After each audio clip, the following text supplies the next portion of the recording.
Hello everyone. Today, in this video, you will get to learn something interesting. You all must have heard about Google Play Store. Now, you must be searching for how you can create a Google Play Store account or ID in Google Play Store. So, we have here provided the detail of how you can do it. Just visit the website and go to the information section. There you will find your answer, and also you can read some other articles you will need to know on this.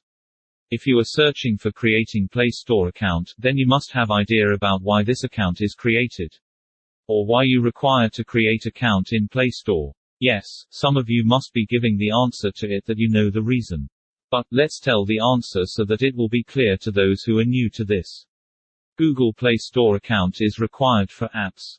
Yes, whenever you make an app, you will require to publish it in a platform so that it will be live and running and people can find that app in Play Store and download that app.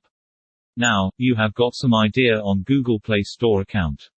For details on this, visit the information section of the website. Link of the website is given in the description below. Hurry up and check it out. Now, for those who have come to this channel for the first time through this video, do subscribe to this channel and click on the bell icon to get instant notification of new video.